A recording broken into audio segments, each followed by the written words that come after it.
नमस्कार. सकल मराठा परिवाराच्या वतीनं या ठिकाणी अण्णासाहेब पाटील आर्थिक विकास महामंडळास ज्या योजना आहेत त्या योजनेच्या माध्यमातून काही तक्रारी उपस्थित आहेत. त्या तक्रारीचं निवारण करण्यासाठी तहसीलदार कचेरीवर प्रांत ऑफिसला त्यांनी निवेदनं दिले आहेत. कार्यकर्ते या ठिकाणी आहेत. त्यांच्या काय समस्या आहेत, काय अडचणी आहेत, काय मागण्या आहेत, या संदर्भात आपण त्यांच्याशी बातचीत करूया, चर्चा करूया की कशा पद्धतीने हे कामकाज या ठिकाणी चालतंय आणि आपल्या नेमकी मागण्या काय आहेत. नमस्कार. या आपल्याकडे पडवळ या ठिकाणी उपस्थित आहेत. पडवळ आणि त्यांचे सर्व सहकाऱ्यांनी मागणी केलेली आहे की यामध्ये ज्या त्यांच्या अडीअडचणी असतील त्या कशा पद्धतीने सुटल्या पाहिजे. एकूणच अण्णासाहेब विकास महामंडळ हे जे काय कर्ज परतावा किंवा व्याज परतावा करत असतं, बँक त्यांना मदत करत असते किंवा बँकेच्या माध्यमातून हे सगळं प्रकरण होत असतं. परंतु हे कशा पद्धतीने चालू आहे, यामध्ये अडचणी काय उभ्या राहतात, याकडे संपूर्ण आपण त्यांच्या माहिती घेऊया. नमस्कार कैलासराव. नमस्कार. मला सांगा, आता हे तुम्ही या ठिकाणी आंदोलनासाठी किंवा निवेदन या ठिकाणी तहसीलदार कचेरीवर दिलेलं आहे, यामध्ये काय नेमकी तुमच्या मागण्या आहेत साधारणतः? आता पहिल्यांदा सांगायचा मुद्दा असा की अण्णासाहेब पाटील महामंडळ हे आपल्या मराठा बांधवांसाठी शासनाने चालू केलेली एक चांगली योजना आहे. त्याचबरोबर सारथी संस्था म्हणून आहे की सारथीकडून सुद्धा आपल्या मुलांना भविष्यात ज्या शिष्यवृत्ती भेटतात त्या मिळण्यासाठी सुद्धा या सारथी सुद्धा महामंडळ खूप चांगल्या प्रकारे, या शासनाच्या दोन योजना आहेत, या खूप छान आहेत. अण्णासाहेब पाटील महामंडळचा विषय जर घेतला तर अण्णासाहेब पाटील महामंडळमधून आज रोजी लाखोनी आपल्या बांधवांना आतापर्यंत व्याज परतावा भेटलेला आहे. पण एक काही वर्षापासून किंवा 1.5 वर्षापासून आपण पाहतोय की अण्णासाहेब पाटील महामंडळमधून जो व्याज परतावा भेटतोय तो वेळेवरती भेटत नाही. आता अण्णासाहेब पाटील महामंडळ काय करतं, तुम्ही बँकेतून जे लोन घेता त्याच्यावरती जे बँक तुम्हाला व्याज आकारते त्याचा व्याज परतावा मराठा बांधवांना देण्याचं काम करते. तर हा जो व्याज परतावा आहे हा प्रत्येकाने मिळण्यासाठी प्रत्येकाचे आज कसोशीचे त्यांना प्रयत्न करायला लागतात आणि तो न आल्यामुळे यांचं जे लाभार्थी आहेत त्यांचं सुद्धा खूप नुकसान होत आहे. आता बँकेच्या माध्यमातून हे प्रकरण करताना सुखकर होतं का त्याला काय अडचणी निर्माण होतात? नाही ना, बँक सुद्धा चांगल्या प्रकारे सहकार्य करत नाही. काही बँका आहेत व्यवस्थित सहकार्य करतात, परंतु काही बँका कोणत्याही पद्धतीचं सहकार्य करत नाही. खूप जाचक अटी आहेत बँकेच्या सुद्धा, खूप कागदपत्र आपल्या बांधवांकडे मागतात. आता अण्णासाहेब पाटील महामंडळमधून आपले जे मराठा बांधव आहेत ते कोणी मालवाहतूक गाड्या घेतात, कोणी टुरिस्ट गाड्या घेतात, कोणी नवउद्योजक आहेत, जसे की कोणाला टू व्हीलरचं गॅरेज टाकायचे, किराणा मालाचं दुकान टाकायचे. यासाठी सुद्धा अण्णासाहेब पाटील महामंडळमधून आपल्या बांधवांना हे व्याज परतावा मिळतोय.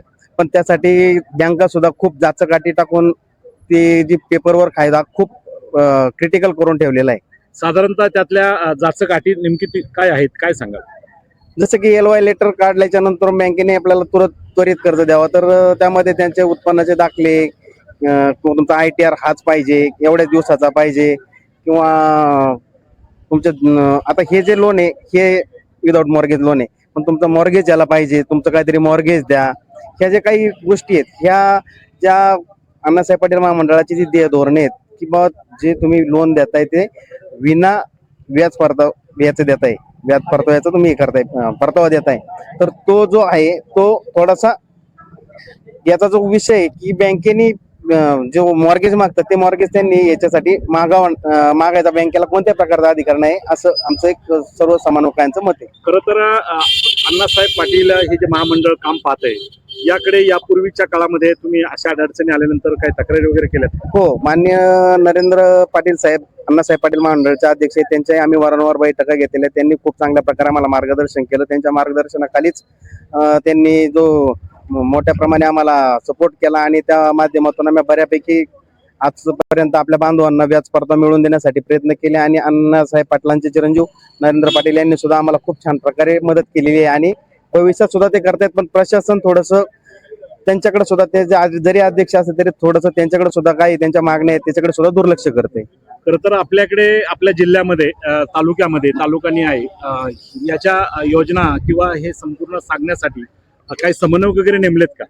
हा, आमची प्रमुख मागणी हीच आहे की अण्णासाहेब पाटील महामंडळाचं ज्यावेळेस काम चालतं, पुन्हा जिल्ह्यात आपलं ऑफिस आहे, तर आमची सर्व बांधवांच्या वतीने अण्णासाहेब पाटील महामंडळाचे जे अध्यक्ष आहेत किंवा जे प्रशासक आहेत यांना एक विनंती आहे की तुम्ही प्रत्येक तालुक्यामध्ये तुमचे एक समन्वयक नेमा, जेणेकरून आपल्या ग्रामीण भागातील लोकांना पुण्यासारख्या सिटीत जाण्या येण्यासाठी खूप वेळ जाणार नाही आणि प्रत्येक ठिकाणच्या तालुक्याच्या ठिकाणी जर असेल तर तिथं ताबडतोब त्यांना तिथं संपर्क साधून त्यांची कामे मार्गी लागतील.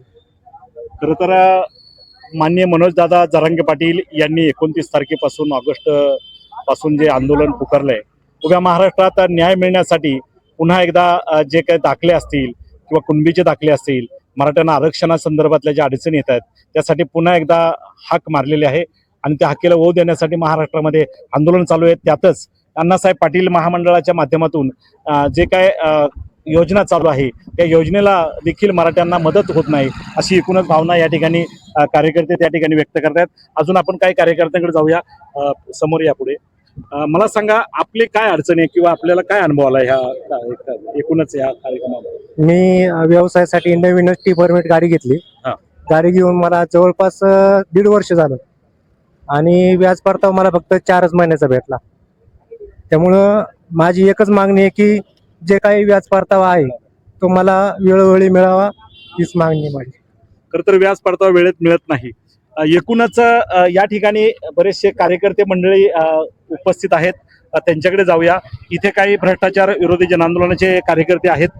मला सांगा, शेतकऱ्यांसाठी किंवा आपल्या मराठा बांधवांसाठी या योजना आहेत, याचा लाभ व्यवस्थित मिळत नाही, ही अंमलबजावणी होत नाही, याकरिता शासनाचे जे प्रतिनिधी आहेत किंवा बँकिंगचे आहेत हे काम करताना कमी पडतायत असं तुम्हाला वाटतंय?